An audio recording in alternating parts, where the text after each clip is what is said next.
So today আমরা আজকে কি শিখবো দেখো। Today we are going to learn tense. Okay, tense and its classification. অর্থাৎ টেন্স এবং তার শ্রেণীবিভাগ শিখবো আজকের এই ছোট্ট ক্লাসে। তো সবার প্রথমে দেখে নাও, আমি এখানে লিখেছি টেন্স। তো টেন্স শব্দের বাংলা অর্থ কি বলো তো? টেন্স এমন একটা জিনিস যে টেন্সটা না শিখলে পরে তুমি ইংরেজিতে এক পাতা দু লাইন কিচ্ছু লিখতে পারবে না, একটা সেন্টেন্সও লিখতে পারবে না উইদাউট টেন্স। বুঝতে পেরেছো? তাহলে I think you can understand how important tense is. Tense কতটা গুরুত্বপূর্ণ নিশ্চয়ই বুঝতে পারছো। টেন্স ছাড়া আমরা কোনো প্যারাগ্রাফ লিখতে পারবো না, কোনো স্টোরি রাইটিং করতে পারবো না, মানে আমরা কিছু লিখতেই পারবো না। যার জন্য টেন্সটা সবার আগে শিখতে হবে। ক্লিয়ার হয়েছে? তাহলে দেখি টেন্স শব্দের অর্থ কি। দেখো, টেন্স শব্দের অর্থ হচ্ছে, কেউ বলতে পারো টেন্স শব্দের অর্থ কি? বলো। ক্রিয়ার কাল। সময় বা কাল। কিসের সময় বা কিসের কাল? ক্রিয়ার কাল। তাহলে টেন্স বলতে আমরা কি বুঝি? ক্রিয়ার কাল। সবার মনে থাকবে। তাহলে টেন্স শব্দের অর্থ কি? ক্রিয়ার কাল, মানে টাইম। মোট কথা, যে একটা বাক্যে একটা সেন্টেন্সে যে ক্রিয়াপদ মানে যে ভার্বটা থাকে, সেই ভার্বটা কোন কালে সম্পন্ন হয়েছে বা বা হবে। ধরো যদি পাস্টে হয় তাহলে পাস্ট টেন্স, যদি ওই বাক্যের যে ভার্বটা সেটা যদি পাস্টে হয়ে গিয়ে থাকে তাহলে সেটা পাস্ট টেন্স, যদি প্রেজেন্টে হয় সেটা তাহলে প্রেজেন্ট টেন্স, আর যদি ফিউচার ভবিষ্যতে হয় তাহলে কি ফিউচার টেন্স। ওকে, তাহলে দেখো আমি যদি বলি যে দেখো I go to school, I go to স্কুলের মানে কি? What is the meaning of this sentence? I go to school, আমি যাচ্ছি, যাই, আমি স্কুলে যাই। I am going to school বলে যাচ্ছি হয়, প্রেজেন্ট কন্টিনিউয়াস টেন্স। যাই হোক, আই গো টু স্কুল মানে হচ্ছে আমি স্কুলে যাই। কোন টেন্সে আছে বলো? তাহলে কোন টেন্স এটা? আই গো টু স্কুল কোন টেন্সে আছে? না, প্রেজেন্ট।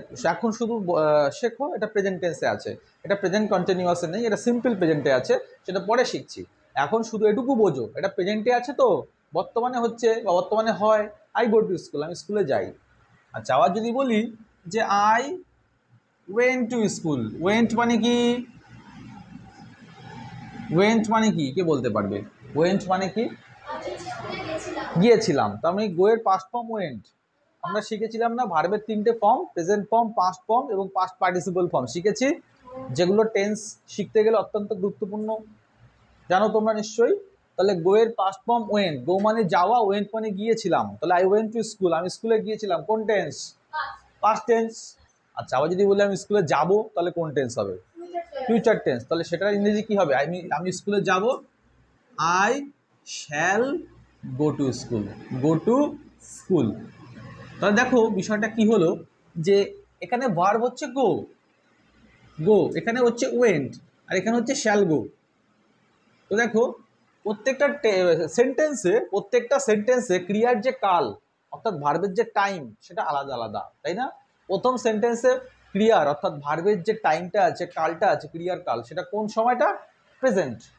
আর দ্বিতীয় বাক্যে ক্রিয়ার কালটা কোন সময় আছে? পাস্ট টেন্সে আছে, তাই তো? Pay attention everybody, what you doing, pay attention to me. এদিকে তাকাবে, আমি যা বলছি মন দিয়ে শুনবে। আচ্ছা, I shall go to school, এখানে ক্রিয়া কে আছে বা ভার্ব কে আছে? গো। তাহলে গোটা কোন ফর্মে আছে, কোন টাইমে আছে? ফিউচার টাইমে আছে।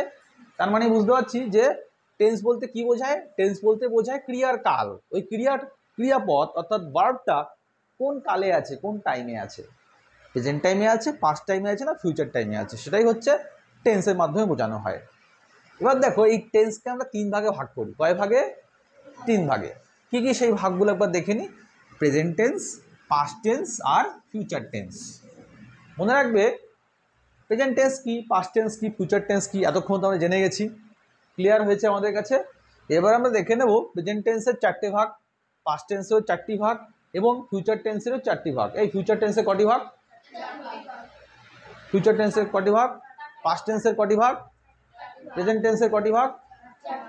ওকে, তাহলে দেখো ভাগগুলো কিভাবে নামকরণ হয়, প্রত্যেকটা ভাগের মানে প্রত্যেকটা ক্যাটেগরি মানে প্রত্যেকটা টেন্সের নাম কিভাবে দেব আমরা। দেখো সিম্পল প্রেজেন্ট, এদিকে হবে সিম্পল পাস্ট, এদিকে হবে সিম্পল ফিউচার। একই না, একই একটা ছন্দ আছে না? মনে রাখবে, এই ছন্দটা মনে রাখবে, নাহলে কিন্তু সমস্যায় পড়ে যাবে।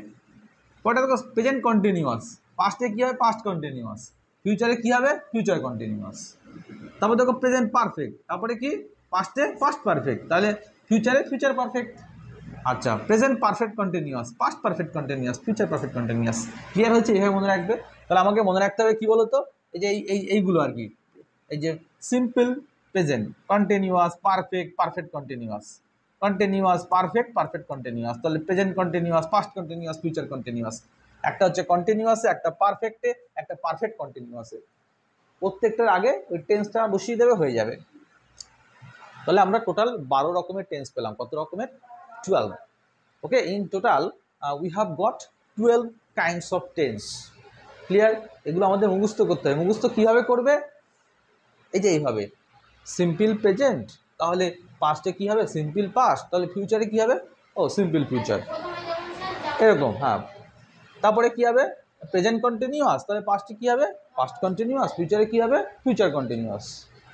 ওকে, present perfect, past perfect, future perfect.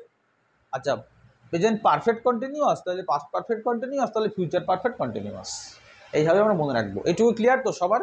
এর পরের পার্টে আমরা, অর্থাৎ এর পরের ধাপে আমরা শিখব প্রত্যেকটা টেন্স কাকে বলে, তাদের স্ট্রাকচার কী আছে, কীভাবে সেই টেন্সগুলোকে কাজে লাগিয়ে আমরা ট্রান্সলেশন করতে পারি। ওকে, তো অনেক স্টপ দ্য ভিডিও।